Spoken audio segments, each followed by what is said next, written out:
À l'âge de 10 ans, ma mère m'a acheté mon premier MacBook. Et depuis, j'ai trouvé le setup ultime, tous les paramètres, toutes les applications qu'il faut à tout prix installer pour avoir un Mac de fou furieux qui va t'aider à être plus efficace dans ton travail.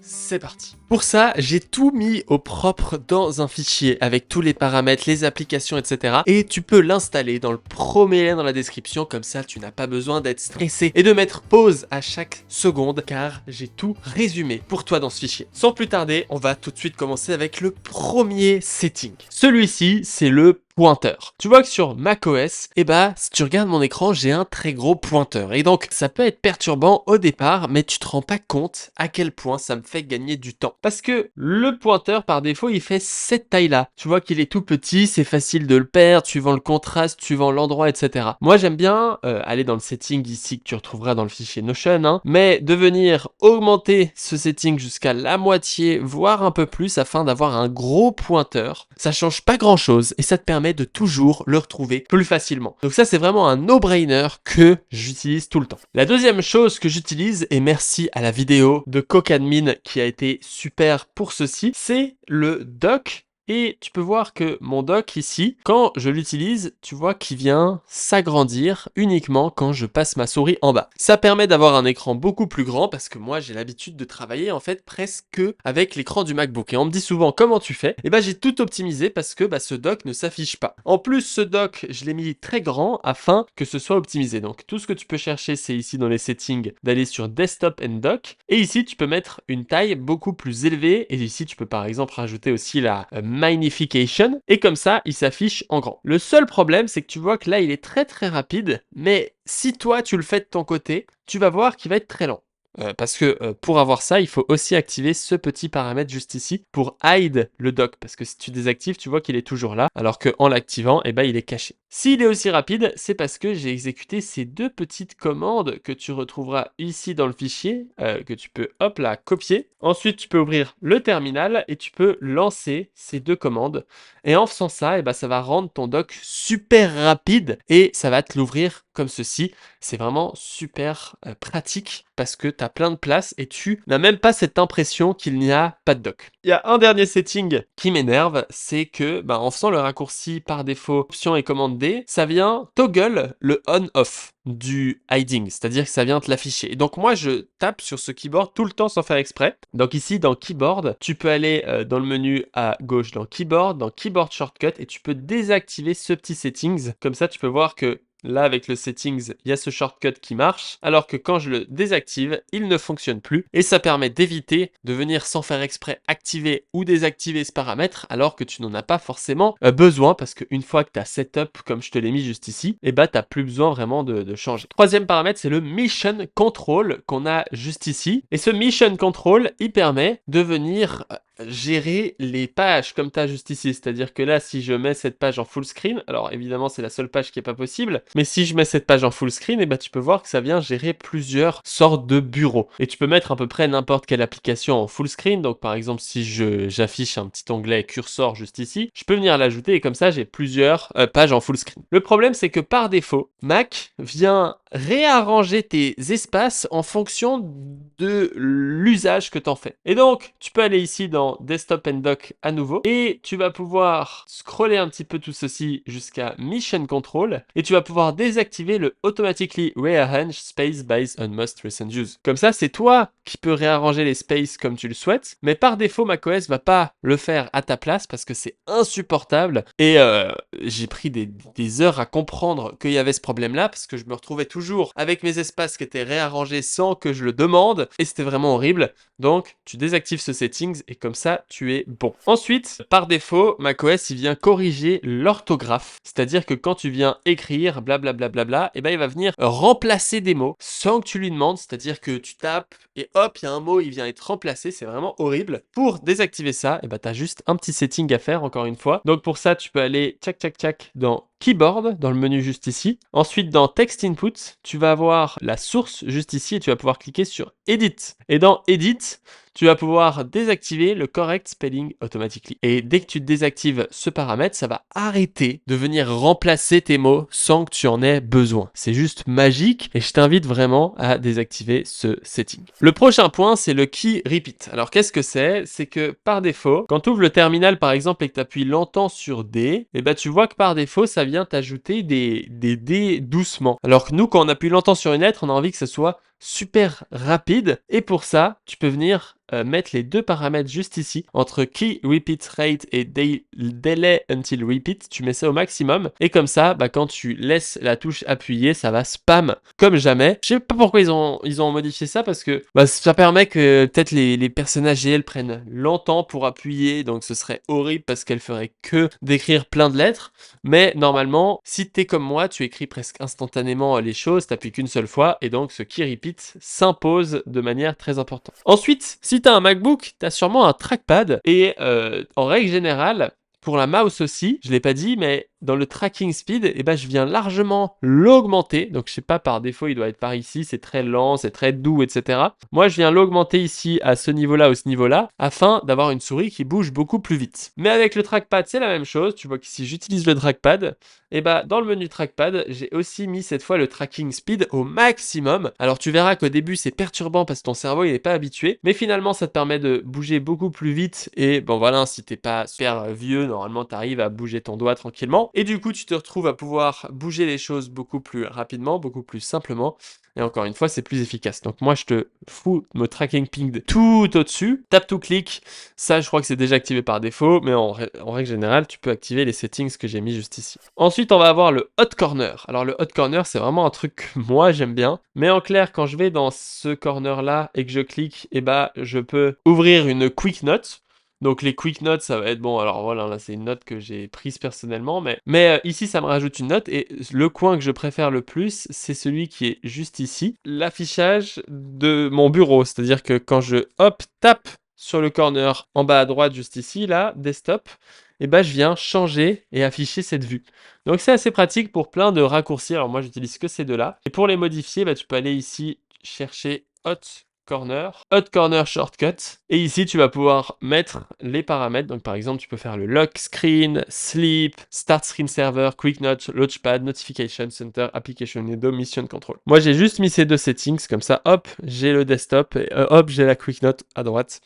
Et c'est assez pratique d'utiliser les hot corners. Un point important, c'est les stacks pour finir sur les paramètres. Ici, justement, quand je vais dans le bureau, tu peux voir que mes vidéos, mes images, etc., elles sont stackées. Alors bon, en fait, je les utilise jamais. Je te déconseille d'utiliser le bureau pour gérer tes fichiers. C'est totalement infâme. Mais si je désactive le stack, eh ben, tu peux voir que c'est un peu plus moche. Et donc là, tu vois même pas mon deuxième écran, mais ici, j'ai un deuxième écran et je vois que c'est aussi le bordel. Alors que dès que tu viens activer le use stack, eh ben, tout vient se mettre joliment. T'as un bureau qui est toujours clean. Il peut pas ne pas être clean, et comme ça tu t'embrouilles pas et t'as tes stacks qui sont utilisés. Donc c'est tout pour les settings, mais c'est pas suffisant. Il y a encore des paramètres qu'on va venir modifier grâce aux applications, au software que la communauté Apple a créé pour rendre notre Mac encore plus puissant, encore plus fou. Et c'est ce qu'il faut que je te montre. Donc là, on a que pris la première partie, mais j'ai une liste totalement dingue d'applications. Et encore une fois, pas besoin de tout installer pendant que je parle. J'ai le lien Notion dans la description où tu retrouveras même l'intégralité des liens de téléchargement et des sites pour chacune des applications que je vais te présenter. Alors, on va tout de suite commencer avec l'application ultime qu'il faut installer dès le départ de ton MacBook. C'est totalement essentiel. Cette application, elle est en premier dans ma liste et c'est Raycast. Tu vas pouvoir aller ici sur le lien Raycast de mon fichier et à ce moment-là, tu vas voir Your Shortcut to Everything. Alors là, je t'invite vraiment à l'installer. Tu vas voir que le onboarding est génial. Je vais même pas te le présenter parce que je te laisse la surprise. Ce qui est important de faire quand tu as Raycast, donc tu vois qu'en fait là, j'ai déjà Raycast, mais on va pouvoir le retrouver juste ici, Raycast Settings. Et là, ce qui est important, c'est de venir remplacer la hotkey, donc le raccourci clavier qui est par défaut pour Spotlight. Donc Spotlight, moi je crois que je l'ai un peu caché avec un autre raccourci clavier. Je crois que je l'ai totalement supprimé. Mais ici, tu vas lire cet article, comment remplacer le Spotlight par Raycast. Et donc, bah en clair, hein, c'est juste utiliser Command Space, c'est comme ça, boum.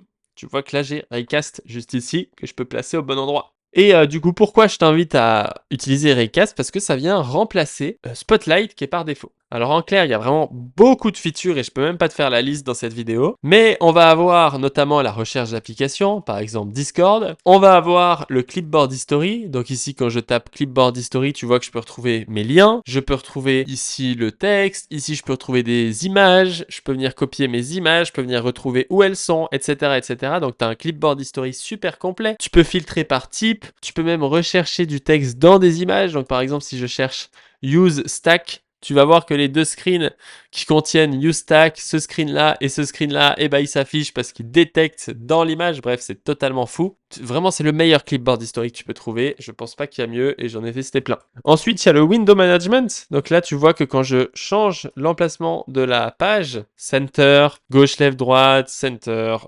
left, choke, grand, petit, etc. Tchac, tchac, tchac, tchac. Tout ça, c'est fait via les settings Raycast. Donc ici, tu peux aller encore une fois dans Raycast, settings, et là, tu vas avoir les extensions.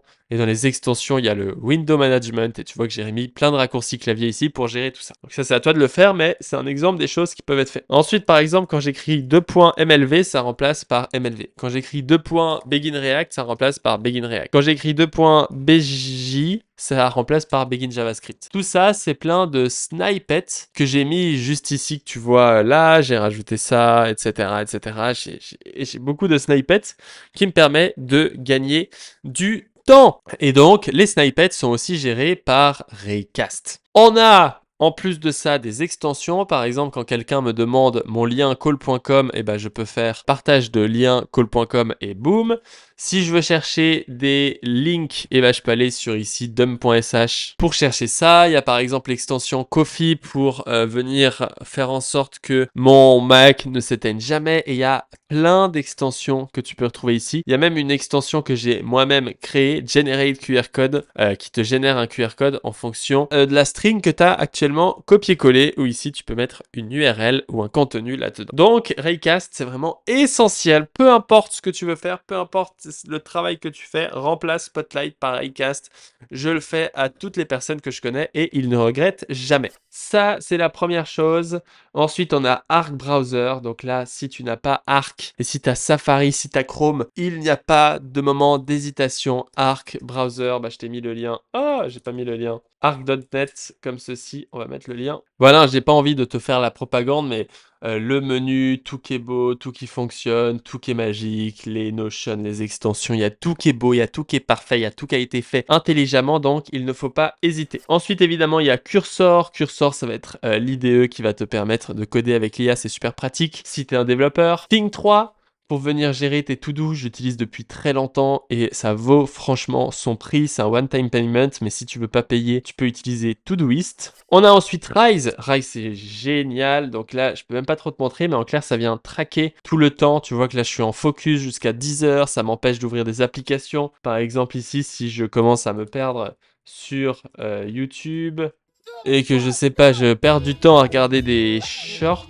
et ben des fois il t'empêche d'aller sur les applications. Bref, là il est pas content, mais tu vois qu'il vient traquer tout le temps que j'ai passé. Donc documenting, c'est parce que j'étais en train de créer le fichier Notion. Tu vois le temps que j'ai passé sur chaque application et ça permet de traquer ton temps de travail. Donc c'est vraiment super et je t'invite à l'utiliser. Ensuite, on va avoir Bartender. Alors tu vois que quand j'ai sur ma barre ici, j'ai peu de choses, mais quand je clique, et ben j'ai beaucoup de choses. Et justement, j'ai trop de choses. Et pour éviter de devoir constamment, je sais pas, faire n'importe quoi pour retrouver mes listes, et bah j'ai Bartender qui vient cacher la liste des applications juste ici. Ensuite, on a Vivid. Alors ça, c'est super drôle comme extension. C'est que tu vois que ici, ça, normalement, c'est la luminosité maximale. Alors là, je vais filmer avec mon iPad. Alors, tu peux le voir juste ici. Normalement, ici, on est sur la luminosité maximale. Donc juste ici. Et avec Vivid, tu vas pouvoir augmenter cette luminosité jusqu'ici. Alors là, je vois qu'on voit pas trop la différence comme ça, mais je peux t'assurer qu'en vrai, on voit la différence. Et ça vient presque doubler ta luminosité pour le rendre beaucoup plus lumineux. Et je t'invite à l'utiliser. Tu peux voir que ce Mac est vraiment très sale, comme quoi il n'est pas tout neuf. Ensuite, on va avoir Figma, tu connais, CleanShot X, ça permet de prendre des screenshots comme ceci et de venir rajouter des flèches, de venir rajouter du flou, de venir rajouter des highlights, etc. C'est vraiment top. Ensuite, on va avoir Display Buddy. Ça, c'est très cool aussi pour gérer la luminosité de tes écrans externes. Alors là, tu vois, moi, j'ai un écran externe. Et en clair, je peux venir utiliser Display Buddy pour comme tu le vois ici, changer la luminosité de mon écran externe et ça fonctionne très bien. Je vais encore une fois te faire une vidéo. Donc ici, tu peux le voir, si je viens changer, hop là, la luminosité de cet écran externe, il devient tout noir, il devient tout blanc et je peux changer aussi le contraste. Et donc là, tu peux voir qu'il y a moins de contraste et là, il y a plus de contraste. Ça te permet aussi de changer la résolution et tout ça très simplement. On dirait qu'il y a un zoom, c'est pas possible. Ouais, on dirait un zoom. Mais c'est très pratique. Peut-être que tu m'entendais plus du tout, mais désolé. Ensuite, on a Clean My Mac. Clean My Mac, c'est vraiment génial. Donc, c'est l'extension qui est check, check, check juste ici. Et ça va permettre de nettoyer mon Mac. Donc, tu vois que ça te dit aussi le Wi-Fi que tu as. Ça va te dire la place disponible que je peux nettoyer. Donc, ici, tu as tous les détails de ton utilisation, la trash, bref, c'est tout très joli, c'est magique, c'est fantastique, c'est la meilleure application que tu peux avoir et tout ça c'est disponible. Beaucoup d'applications via Setup et je t'invite à aller dans le lien du Notion pour voir toutes les applications disponibles par Setup. On a OnePassword qui est vraiment génial pour gérer les passwords, iTerm qui remplace mon terminal et qui est vraiment très joli, tu vois, avec le petit flou derrière, c'est customisable et tout. Table Plus pour gérer ta base de données. Jomo c'est génial.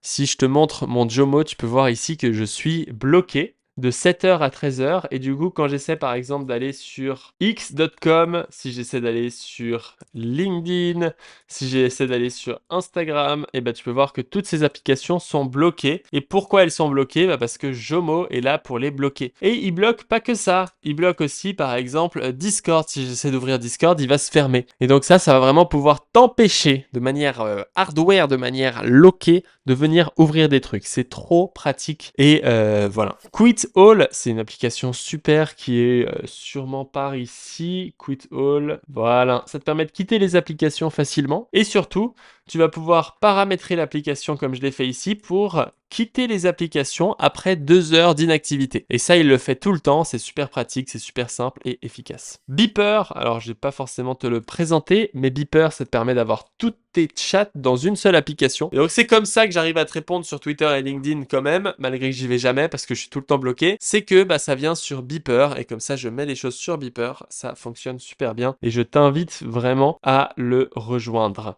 Et à l'utiliser, pardon. Spark, ça permet de gérer les emails, mais l'avantage de Spark, c'est que j'ai tous mes emails au même endroit. Donc, j'ai non seulement les emails de travail, de compte secondaire, de newsletter, etc. dans la même interface, et je peux répondre à tout ça facilement, et c'est vraiment très sympa. On a Better Dictation, ça c'est vraiment génial. Alors, le concept, si je vais ici dans mes petites notes, justement, on va aller dans mes notes, et j'ai toujours pas réussi à ouvrir une nouvelle quick note, voilà, une nouvelle quick note, et que là, tu écris un titre et que tu as envie de raconter une histoire, et je fais CTRL V et tu vois que là il est en train de m'écouter. Donc je vais pouvoir raconter des trucs comme hello, ça va, qu'est-ce que tu fais aujourd'hui? Moi j'aime trop aller à la piscine et je suis trop heureux. Et j'arrête le raccourci clavier CTRL V et ça vient écrire ce que je viens de dire.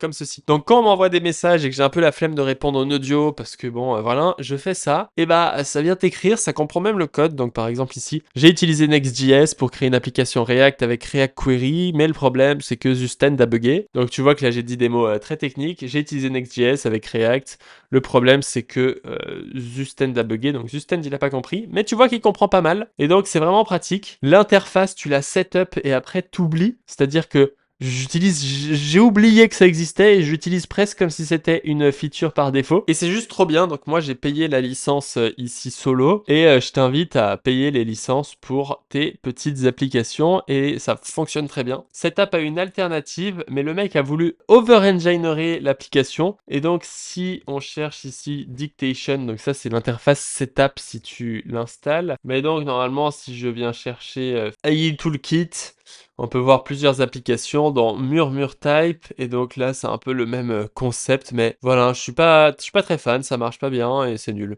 Donc ici cette application est bien meilleure, c'est pour ça que je te la partage, Better Dictation. Finalement, Handle, mlv.sh/handle, Handle ça permet d'écouter de la petite musique, de la musique optimisée pour le travail, c'est très efficace, c'est très simple et moi je l'ai depuis pas mal de temps, pas mal d'années et je peux que conseiller cette application, c'est vraiment trop cool. Donc ça c'est vraiment hors productivité, c'est en toutes les applications que j'aime bien utiliser au quotidien et que je pense que tu devrais avoir sur ton Mac. Évidemment, j'ai plein d'autres applications que je te laisse mettre pause et regarder si ça t'intéresse énormément de savoir exactement les applications que j'ai, mais c'est toutes les petites applications que j'utilise et que j'utilise pas forcément. Par exemple, ScreenFlow, j'utilise jamais. Clop, c'est génial. Oh, Clop, j'ai failli oublier d'en parler. Je vais le rajouter dans ma liste, mais en clair, quand je fais un screenshot, ça vient l'optimiser et ça vient de passer 38 kilobytes à 13 kilobytes. Et ça fonctionne aussi avec n'importe quelle image que tu as déjà sur ton Mac. Par exemple, ici, si je prends cette image de moi, je la drag and drop